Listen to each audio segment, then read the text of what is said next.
آئیے آج آپ کو بتاتے ہیں کہ مرنے والا مرنے سے 4-5 منٹ پہلے جب ملک الموت اسے دکھائی دیتے ہیں تب اپنے گھر والوں سے کیا کہتا ہے۔ جب کسی انسان کے مرنے کا وقت قریب آتا ہے اور مرنے سے 4-5 منٹ پہلے کا جو وقت ہوتا ہے اس میں اسے ملک الموت دکھائی دیتے ہیں تو وہ دیکھ کر پریشان ہو جاتا ہے اور وہ سمجھ جاتا ہے کہ یہ ملک الموت ہے اور میرا آخری وقت آ گیا ہے، مجھے اب اس دنیا سے جانا ہے، یہ میری روح قبض کرنے آئے ہیں۔ تو اگر مرنے والا شخص نیک ہوتا ہے تو ملک الموت اس کے سینے پر ہاتھ رکھتے ہیں روح قبض کرنے کے لیے، اور ملک الموت ان کے ساتھ والے فرشتے اس کو مبارکباد دیتے ہیں کہ تم کو مبارک ہو، تم نے ایک اچھی زندگی دنیا میں بسر کی،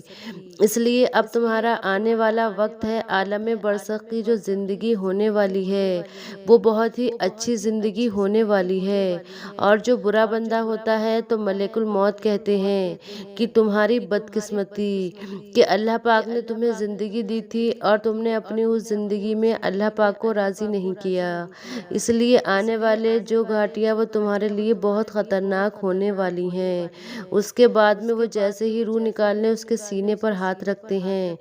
تو مرنے والا شخص جو ہوتا ہے وہ بہت درد میں ہوتا ہے۔ کبھی آپ نے دیکھا ہوگا کہ اس کی آنکھوں میں آنسو بھی ہوا کرتے ہیں کیونکہ اس کی زبان کو بند کر دیا جاتا ہے اور وہ بولنے سے عاجز ہوتا ہے، ہاتھ بڑھانا چاہتا ہے لیکن ہاتھ بڑھانے سے عاجز ہوتا ہے، اس لیے وہ اپنے دل کی زبان سے کہتا ہے کہ اے میرے گھر والوں، یہ دنیا میرے لیے بیکار ہو گئی، یہ دنیا میرے لیے بے نور ہو گئی، یہ گھر کو میں نے بنایا تھا، بچوں کے لیے میں نے گھر کو رہنے کے لیے بنایا تھا، آج اس گھر میں میرا آخری دن ہوگا اور یہ دنیا میرے لیے بالکل بیکار ہو گئی۔ اور اس کے بعد کہتا ہے اے میرے گھر والوں، اب تم مجھے اس گھر سے نکال دو گے جس گھر کو میں نے تمہارے لیے بنایا تھا، سجایا تھا، سنوارا تھا۔ اور اس کے بعد میں جیسے ہی ملک الموت اس کی روح کو قبض کرنے لگ جاتے ہیں، اور اگر وہ نیک بندہ ہوتا ہے تو وہ فوراً ہی اس کی روح قبض کر لیتے ہیں اور روح آسانی سے نکل جاتی ہے، اور اگر کوئی برا بندہ ہوتا ہے تو غیب سے آواز آتی ہے کہ اس کی روح کو گھٹنوں میں روک دو اور مزید تکلیف کا سبب بناؤ، پھر پیروں سے روح کو کھینچ کر گھٹنوں میں روکا جاتا ہے اور اس کے لیے تکلیف کا سبب بنایا جاتا ہے، پھر گھٹنوں سے روح کھینچ کر کمر میں روکا جاتا ہے اور اس کی تکلیف کا سبب بنایا جاتا ہے، اور پھر سینے میں روک کر مزید تکلیف دی جاتی ہے۔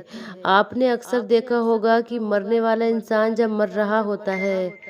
لیکن اس کی سانسیں چل رہی ہوتی ہیں اور اس کی آنکھیں کھلی ہوتی ہیں لیکن وہ اپنے ہاتھ پاؤں نہیں ہلا پاتا ہے، اس کے ہاتھ پاؤں بے جان سے پڑے رہتے ہیں کیونکہ ان کی روح نکل چکی ہوتی ہے اور اسے صرف اوپر کے حصے میں روک دیا جاتا ہے، اس لیے اس وجہ سے اس کے ہاتھ پیر کام کرنا بند کر دیتے ہیں اور اس کی جو روح ہوتی ہے وہ صرف اوپر ہی رہ جاتی ہے جہاں اسے بہت زیادہ تکلیف ہوتی ہے، اور اس کے بعد سختی کے ساتھ ملک الموت اس کی روح کھینچتے ہیں۔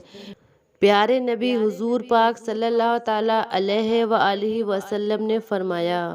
جو انسان نیک ہوتا ہے اس کی روح اس طرح سے نکلتی ہے جیسے آٹے میں سے بال، اور برے بندے کی روح ایسے نکالی جاتی ہے جیسے ایک کانٹے دار ببول کا پیڑ ہو اور اس کے اوپر کوئی بھیگا ہوا اون ڈالا جائے اور اس اون کو سختی کے ساتھ کھینچ لیا جائے۔ پیارے نبی حضور پاک صلی اللہ تعالیٰ علیہ وآلہ وسلم نے فرمایا، موت کی تکلیف ایسی ہے جیسے 300 بار دھاردار تلوار سے جسم کاٹا گیا ہو،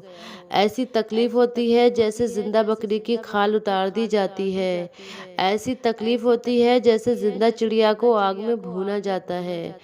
آخر میں اللہ پاک سے دعا ہے کہ اللہ پاک ہم سب کو موت کی سختی سے محفوظ رکھے اور نیک عمل کرنے کی توفیق عطا فرمائے، ہم سب کا خاتمہ ایمان پر کرے،